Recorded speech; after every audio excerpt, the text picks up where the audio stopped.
नमस्कार, मैं हूं विनोद कुमार शुक्ला। अड्डा पर आपका स्वागत है। एडीआर और महुआ मोइत्रा के द्वारा जो स्पेशल इंटेंसिव रिवीजन वोटर्स का था बिहार में जो हो रहा था, उसके खिलाफ जो ये लोग एडीआर और महुआ मोइत्रा अदालत में गए थे, सुप्रीम कोर्ट ने अपना उस पर निर्णय किया है। अभी कोई उस पर इंटरिम रोक नहीं लगाई है। सिर्फ ये बात कही है कि अगर आप आइडेंटिफिकेशन के लिए राशन कार्ड और आधार को नहीं स्वीकार कर रहे हैं तो उसके लिए आपको सेटिस्फाई करना पड़ेगा, पिटिशनर को आर्ग्यूमेंट देना पड़ेगा, और अगले 28 तारीख की डेट दे दी गई। प्रोसेस को नहीं रोका गया। प्रोसेस को लेकर के कोई दिक्कत नहीं थी। टाइमिंग को लेकर के अदालत का अपना एक नज़रिया ज़रूर था कि टाइमिंग को लेकर के प्रश्न थे, लेकिन उस पर स्टे नहीं लगा। अब ये चाहे महुआ मोइत्रा की बात करें, चाहे एडीआर की बात करें, एडीआर को लेकर के तो कोर्ट में ये भी बोला गया कि इनकी क्रेडिबिलिटी को लेकर के, इनके पक्षपात पूर्ण नज़रिए को लेकर के बहुत सारे प्रश्न किए जाते रहे हैं। और महुआ मोइत्रा के बारे में क्या कहना है? महुआ मोइत्रा तो कांवड़ यात्रा के रास्ते में जो लोग हैं उनके नाम लिखे जाने पर पिटीशन डालती हैं, तो ये सब हुआ अदालत में। इलेक्शन कमीशन लगभग 60% वेरिफिकेशन ऑलरेडी कर चुका है। 98% तक लोगों के पास फॉर्म पहुंच चुका है। और ये बात निकल कर के आ रही थी कि जो 4 ज़िले हैं, पूर्णिया, किशनगंज, ये इस तरह के जो 4 ज़िले हैं, वहाँ पर आधार जो है वो उसका कंसंट्रेशन जो है वो 123% से लेकर के 121% तक है। मतलब 100 लोगों के बीच में 121 आधार कार्ड है। और यही कारण था कि ये वोटर वेरिफिकेशन को लेकर के, और ये सबको मालूम है कि किस तरह से आधार कार्ड बनता है, फोर्ज तरीके से बनता है, और उसका किस तरह से दुरुपयोग होता है। खैर, अब जब सुप्रीम कोर्ट ने अपने ऑब्जर्वेशन दे दिए, जिसको लेकर के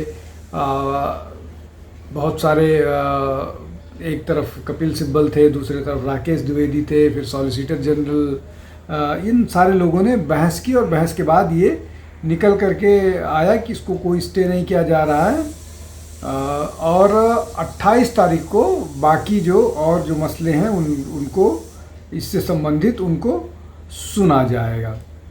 ये जो पूरा का पूरा मामला है, हम हमारा इस विषय पर ओपिनियन अड्डा पर एक और वीडियो पहले ही किया जा चुका है, ये जो 3 दिन पहले, कि किस तरह से महुआ मोइत्रा जैसे लोग या एडीआर जैसे लोग घुसपैठियों को बचाने के लिए सक्रिय हो गए हैं।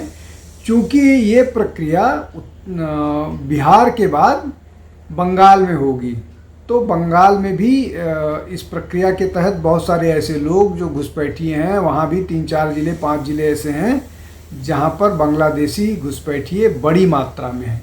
और ये उन्हीं के खिलाफ या उन्हीं को रोकने की एक प्रक्रिया का हिस्सा है। बहुत लोग तर्क दे रहे हैं कि इस प्रक्रिया में इस डॉक्यूमेंट को शामिल किया जाना चाहिए, इस डॉक्यूमेंट को शामिल किया जाना चाहिए, और इसके कठिन होने पर कि कहाँ से डॉक्यूमेंट लाएंगे, इस तरह के तर्क दिए जा रहे हैं। ये तर्क कितने हास्यास्पद हैं, जबकि राजनीतिक दलों को ये बात करना चाहिए कि वोटर आई कार्ड बनाने की प्रक्रिया को जितना स्ट्रिंजेंट बनाया जा सकता है उतना बनाया जाना चाहिए। कोई भी घुसपैठिया बांग्लादेशी, पाकिस्तानी या म्यांमारी वोटर आई कार्ड उसका नहीं बने, वोटर लिस्ट में उसका नाम नहीं शामिल हो, उसको वोटिंग का अधिकार नहीं हो, इसके लिए लड़ाई करनी चाहिए राजनीतिक दल है। लेकिन राजनीतिक दल इस लड़ाई को दूसरी तरफ ले जा रहे हैं, इसलिए कि अपीजमेंट करना है। जब तक वो इस तरह की राजनीति नहीं करेंगे, एक मुश्त मुस्लिम वोट नहीं मिलेगा। अब एक मुश्त मुस्लिम वोट नहीं मिलेगा तो बहुत सारे लोगों की चुनावी दुकान बंद हो जाएगी। और इसके पीछे एक और बड़ा कारण, ये जो 2 दिन से नाटक चल रहा है, चाहे बिहार बंद का नाटक हो या अदालत जाने का पूरा प्रक्रिया हो, और अदालत में हर छोटी बड़ी चीज़ के लिए ये लोग पहुंच जाते हैं, जबकि करोड़ों करोड़ पेंडिंग है मामले, और इनकी ये सुनवाई हो जाती है, और बहुत सारे ज़रूरी मसले निगलेक्ट होते हैं। खैर, तो ये जो मैं बता रहा हूँ कि इतने दिन से ये प्रक्रिया चल रही है, चुनाव आयोग के फैसले के बाद से, उसके पीछे सीधे जो है वो घुसपैठियों को और अपीजमेंट के लिए, मुसलमान मतदाताओं को खुश करने के लिए, चूँकि बिहार में वो लगभग 17% के आसपास है, 16-17% के आसपास है। पश्चिम बंगाल में ये संख्या 28 से 30% के आसपास है। तो ये उन वोटर को खुश करने के लिए, उन वोटर्स का एक मुश्त समर्थन लेने के लिए ऐसा किया जा रहा है। बिहार में ज़्यादा जो जिसको बोलते हैं ज़्यादा लोगों में बेचैनी राजनीतिक दल में, विशेष रूप से कांग्रेस, आरजेडी और वीआईपी में बेचैनी इसलिए दिख रही है कि बिहार के चुनाव में इस बार ऑल इंडिया मजलिस-ए-इत्तेहादुल मुस्लिमीन ने ताल ठोक दिया है कि उनको या तो महागठबंधन में शामिल किया जाए, अगर महागठबंधन में नहीं शामिल करते हैं तो वो अपना दायरा बढ़ाएंगे, वो अपने चुनाव लड़ने की सीटों में इजाफा करेंगे। पिछले बार उन्होंने 20 सीटों पर चुनाव लड़ा था और लगभग 1.6% वोट के साथ वो 5 सीटों पर चुनाव जीतने में कामयाब रहे थे सीमांचल में। अब ये सारी चीज़ें पब्लिक डोमेन में है, इसको बार बार बताने की ज़रूरत नहीं है, लेकिन ये जो 5 सीटें जीत करके आए थे, अलग बात है कि बाद में ये सब के सब आरजेडी में चले गए, लेकिन ये जो 5 की 5 सीट जीत करके आए थे, इनके जो नेता हैं असदुद्दीन ओवैसी, वो ये कह रहे हैं कि 13% वाला यादव 17% वाले मुसलमान पर क्यों भारी पड़ेगा, क्यों वो लीड करेगा, मुस्लिम जो है वो अपना नेता खुद क्यों नहीं चूज करेंगे। ये बड़ी बेचैनी का कारण है कांग्रेस और राष्ट्रीय जनता दल के लिए, चूंकि लगातार ये वाली बात पिचिन कर रहे हैं असदुद्दीन ओवैसी, और जिस तरह से सीमांचल में मुस्लिम जनसंख्या है और वो कुल मिलाकर के घुसपैठिए और ये सब कुछ का लगातार वो बढ़ रहा है, इसलिए कि किसी ज़माने में किशनगंज जिसको 50% के आसपास या 55% के आसपास जहां मुस्लिम पॉपुलेशन थी, वो अभी की जो ताज़ा आंकड़े आ रहे हैं उसमें 68% बताया जा रहा है। तो ये अचानक कहाँ से बढ़ोतरी हुई? अचानक बढ़ोतरी वहीं से हुई है, दो तरफा। एक तो जो पॉपुलेशन ग्रोथ रेट ज़्यादा है, एक दूसरा जो कारण है कि घुसपैठिए लगातार घुस रहे हैं। ये दोनों बड़ी समस्या है, इसको लेकर के बात होती है, लेकिन फिर वही घूम फिर कर अपीजमेंट की पॉलिटिक्स आ जाती है। और इस बात को हिंदू मतदाताओं के लिए अगर बीजेपी बात करती है तो बीजेपी को कम्युनल होने का तमगा दे दिया जाता है, जबकि मुसलमानों की बात असदुद्दीन ओवैसी कर रहे हैं, केवल मुसलमानों की बात तेजस्वी यादव करते हैं, लालू यादव करते हैं, राहुल गांधी करते हैं। ये सारी चीज़ें हैं, लेकिन उन पर चर्चा नहीं होती। खैर, अब ये जो पूरी की पूरी अदालत की प्रक्रिया थी, इस प्रक्रिया में ये बताया गया है, ये बताने की कोशिश की गई है कि जो भारत का नागरिक है उसी को वोट देने का अधिकार होना चाहिए। और बहुत सारे लीगल प्रोविजंस थे कि आधार जो है वो सिटीजनशिप का क्राइटेरिया नहीं हो सकता है, और भी बहुत सारे आइडेंटिटी प्रूफ हैं। खैर, मैं जो मूल विषय पर था उस पर लौटता हूँ एक बार फिर।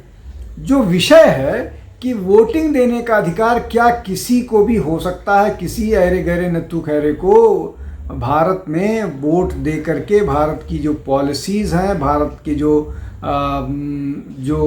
नीति निर्धारक हैं वो कोई भी व्यक्ति हो सकता है, रोहिंग्या भी हो सकता है, बांग्लादेशी भी हो सकता है, पाकिस्तानी भी हो सकता है।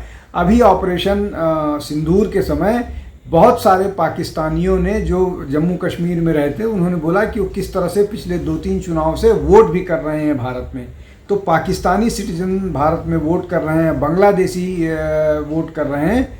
ये भी पता लगेगा कि क्या रोहिंग्या भी वोटर हो गए हैं भारत में। बहुत सारे इस तरह की खबरें आती हैं कि रोहिंग्या ने भी अपना वोटर आई कार्ड बना लिया, बांग्लादेशियों ने तो बना ही रखा है।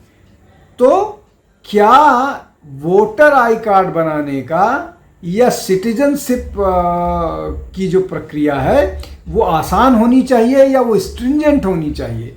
वोट देने का अधिकार किसको हो, इस प्रक्रिया को निर्धारित करने वाला नियम कड़ा होना चाहिए कि आसान होना चाहिए? नियम निश्चित तौर पर कड़ा होना चाहिए, अन्यथा तो ये धर्मशाला बनी हुई है। भारत में धर्मशाला है, जिसको बंद करता है चला आता है। अफगान 10,000 से ऊपर अफगान पड़े हुए हैं। मैं सिख अफगान की बात नहीं कर रहा हूँ, मुस्लिम अफगान यहाँ पड़े हुए हैं। और सब, जबकि भारत जो है वो यूएन जो चार्टर है रिफ्यूजीज़ का, उसका सिग्नेटरी भी नहीं है, फिर भी घुसपैठिए भारत में भरे पड़े हैं।